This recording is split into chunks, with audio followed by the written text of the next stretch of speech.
দরিদ্রদের জন্য সুখবর দিচ্ছেন মমতা ব্যানার্জি। দরিদ্র মেধাবীদের এবারে কিন্তু কপাল খুলতে চলেছে। পশ্চিমবঙ্গ সরকার মেধাবী শিক্ষার্থীদের উচ্চশিক্ষা গ্রহণে আর্থিক সহায়তা প্রদানের জন্য বিভিন্ন বৃত্তি প্রকল্প চালু করেছে। এর মধ্যে একটা গুরুত্বপূর্ণ প্রকল্প হচ্ছে স্বামী বিবেকানন্দ মেরিট কাম মেইন স্কলারশিপ। এই স্কলারশিপ প্রত্যেকটা স্টুডেন্ট নিয়ে থাকে যাদের রেজাল্ট ভালো হয়। এই বৃত্তি প্রকল্পের আওতায় মেডিকেল, ইঞ্জিনিয়ারিং, পলিটেকনিক, উচ্চ মাধ্যমিক সহ বিভিন্ন স্তরের শিক্ষার্থীরা আবেদন করতে পারেন। 2023-24 অর্থ বছরে বৃত্তির বাজেট কিন্তু বাড়ানো হলো, যেটা একটা খুব ভালো খবর। 2023-24 অর্থ বছরে এই বৃত্তির বাজেট 1500 কোটি টাকা করে দেওয়া হয়েছে। এর আগের বছর বরাদ্দ করা হয়েছিল 1400 কোটি টাকা।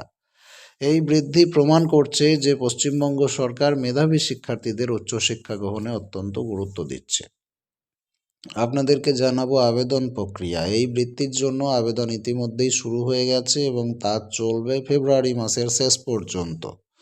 আগ্রহী শিক্ষার্থীরা অনলাইনে করতে পারবেন আবেদন। আবেদনের জন্য প্রয়োজনীয় নথিপত্র যেগুলো লাগবে সেগুলো হচ্ছে মাধ্যমিক বা উচ্চ মাধ্যমিক পরীক্ষার মার্কশিট, পরিবারের আয়ের সার্টিফিকেট, জাতীয়তার সার্টিফিকেট, আর স্কলারশিপের পরিমাণ, আর স্কলারশিপের জন্য যেটা যোগ্যতা। এই বৃত্তির জন্য আবেদনের জন্য আপনাদেরকে অর্থাৎ শিক্ষার্থীদেরকে কীরকম যোগ্যতা পূর্ণ করতে হবে শুনে নিন। শিক্ষার্থীর বাবা মায়ের বার্ষিক আয় হতে হবে 2.5 লক্ষ টাকার কম। শিক্ষার্থীকে সর্বশেষ পরীক্ষায় 60% নাম্বার পেতে হবে। এবার আসছি স্কলারশিপের সুবিধা বিষয়ে। স্কলারশিপের সুবিধা কীরকম থাকবে? এটা শিক্ষার্থীদের আর্থিকভাবে সহায়তা করবে। এটি শিক্ষার্থীদের উচ্চশিক্ষা গ্রহণে উৎসাহিত করবে। পশ্চিমবঙ্গ সরকারের Swami Vivekananda merit cum means scholarship প্রকল্পটা মেধাবী শিক্ষার্থীদের জন্য একটা গুরুত্বপূর্ণ সুযোগ। এই প্রকল্পের মাধ্যমে অনেক শিক্ষার্থী তাদের উচ্চশিক্ষা গ্রহণের স্বপ্ন পূরণ করতে পারবে।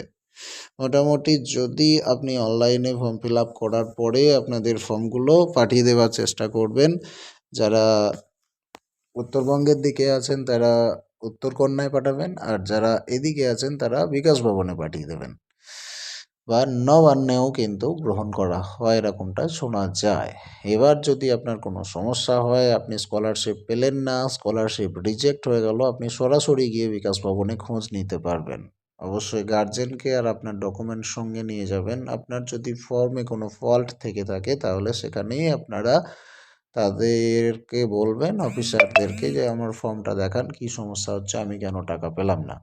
তারা আপনাকে আপনার সমস্যা বলে দেবে। অনেক ক্ষেত্রে অনেক সমস্যা থাকে, রেস্ট্রিকশান থাকে, কিছু কিছু ডিসপিউট পড়ে যায়, সেক্ষেত্রে রিজেক্ট হয়ে পড়ে থাকে। আবার অনেক সময় আপনার গার্জেন সই করলে আপনার যে সমস্যা আছে সেটাকে সমাধান করলে টাকা আপনারা পেয়ে যাবেন। তো বিকাশ ভবন থেকে অবশ্যই মেরিট কামস মেইন স্কলারশিপ এখন কিন্তু আরও 100 কোটি টাকা বাড়িয়ে দেওয়া হয়েছে। 1500 কোটি টাকার এই সুবিধা অবশ্যই শিক্ষার্থীদেরকে নিতে হবে, উচ্চশিক্ষা গ্রহণে উৎসাহী হতে হবে। ভিডিওটিকে শেয়ার করে সকলকে জানতে সাহায্য করবেন। পরবর্তী আপডেট পেতে চ্যানেলের সঙ্গে জুড়ে থাকুন।